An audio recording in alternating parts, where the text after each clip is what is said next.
diz que aqui está tudo condenado. Só para desocupar o Carneiro todo e eles não vão para onde? Essa parte do Poço dos Peixes foi a mais prejudicada. A encosta desmoronou, pelo menos 40 casas foram soterradas. Pelos cálculos da Defesa Civil, apenas 10 imóveis continuam de pé. As equipes do Corpo de Bombeiros e da Defesa Civil continuam caminhando aqui pela beira do rio e acabam de encontrar mais um corpo. Vocês conseguem calcular quantas pessoas ainda estão desaparecidas? Nós não temos como calcular, mas em média, mais umas 40. No fim da tarde, seguimos para o hospital de Teresópolis. Aqui está internada a jovem, resgatada ontem pelo Volocop. Tainá, grávida de 8 meses, entrou em trabalho de parto depois de perder a casa. Oi, Tainá. Tudo bem? Tainá contou que foi submetida a uma cesariana. E o bebê, chamado Marcos André, nasceu bem. Como é que você imagina o futuro do Marcos André? Tomara que seja bom, né? Ai, não dá pra pensar nada. Tá bom. É difícil pensar no futuro? Por que é difícil? Porque fica com ele começar tudo de novo, de zero. A entrevista teve que ser interrompida porque Marcos André estava faminto. Está feliz então agora? Estou. A Companhia Estadual de Águas e Esgotos do Rio de Janeiro informou há pouco que já fez 6 vistorias na barreira do Calene desde o início das chuvas e que nenhum risco foi constatado. A gente vai voltar a falar agora com o repórter Paulo Renato Soares, ele está em Itaipava, distrito de Petrópolis. Paulo Renato, aqui parou de chover, aí está chovendo ainda? Olha, Renata, neste momento, nesse exato momento, não chove, mas foi assim durante todo o dia. A chuva vai e volta o tempo todo. Hoje, ele, o repórter cinematográfico Carlito Chagas, acompanhamos de perto moradores que perderam quase tudo com a inundação. Pessoas que tentam recuperar suas casas e também o ânimo para recomeçar. A chuva fina e persistente fez os rios da região subirem um pouco, uma preocupação a mais para quem escapou da tragédia. Só neste terreno são 6 casas, 5 foram atingidas pela inundação. Moradores estão tentando se livrar dessa água barrenta que invadiu tudo: louça, eletrodomésticos, as camas, o quarto todo, a sala. Aqui ainda há muita lama porque toda essa área ficou submersa. Os moradores só tiveram um refúgio na hora. Todos correram para aquele cômodo que fica na parte mais alta. 12 pessoas. Todas elas permanecem juntas hoje, se ajudando numa grande faxina para ver o que é que vai dar para aproveitar depois da inundação. Pelo visto, é muito pouco. O que está aqui na rua já é lixo. Vidas, que é o mais importante da nossa vida. Aqui funcionava uma estamparia onde trabalhavam 18 pessoas. A água chegou à altura das janelas e destruiu tudo. Máquina, estampas. Aqui no chão, que a gente está vendo, é tinta. E no escritório, cofres, livros, computadores com a contabilidade e os registros dos clientes. Nada se aproveita. Nessa igreja, os moradores fazem um mutirão de limpeza para tentar colocar tudo em ordem. O esforço é para salvar as imagens e os bancos, porque todo o resto se perdeu. Aqui atrás fica a secretaria, onde estavam os livros de registros de casamentos e batizados. Tudo foi destruído. E o pior, uma grande quantidade de alimentos que seria distribuída a famílias pobres também está estragada. O que tem de sobra por aqui é solidariedade.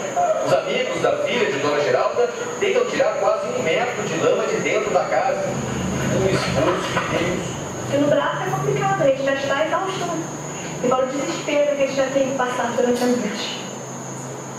De acordo com especialistas, a explicação para a repetição de tragédias seguidas no Rio e com grande número de vítimas é a falta de controle e planejamento do crescimento das cidades.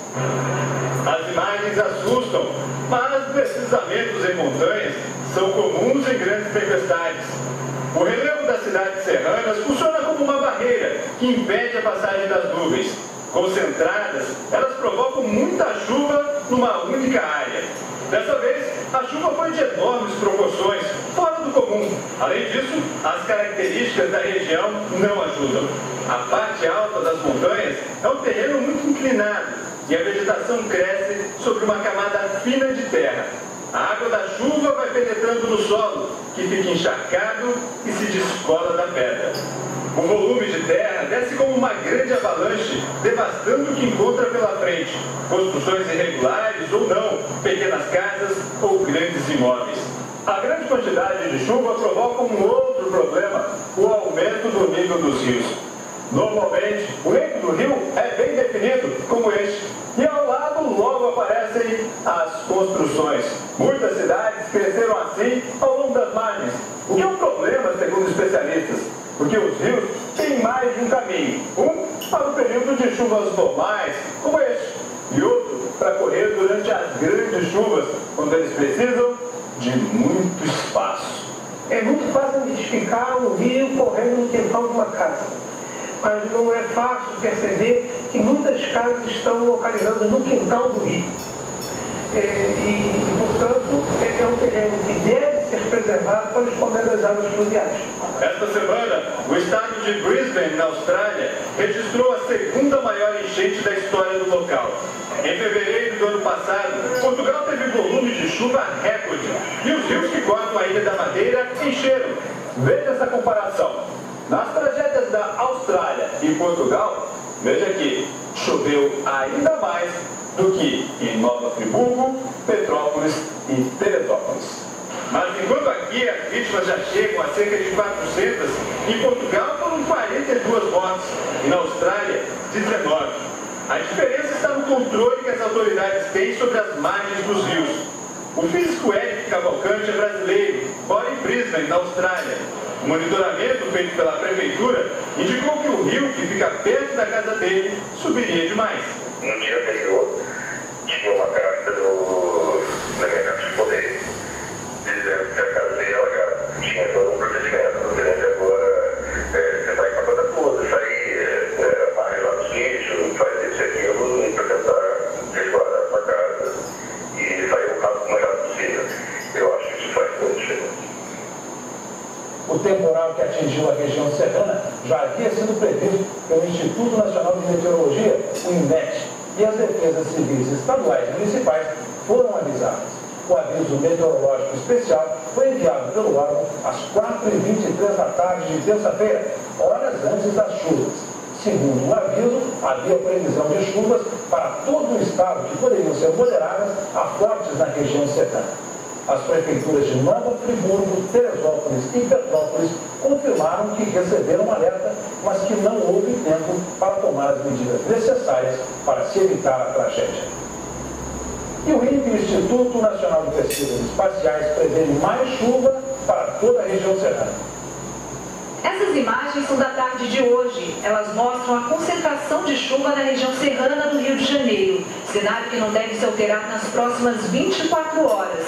A probabilidade de chuva para Friburgo, Petrópolis, Teresópolis, São José do Vale do Rio Preto e Sumidouro é de 90% entre hoje e amanhã. A previsão do INPE é a mesma para as cidades, porque elas estão muito próximas umas das outras.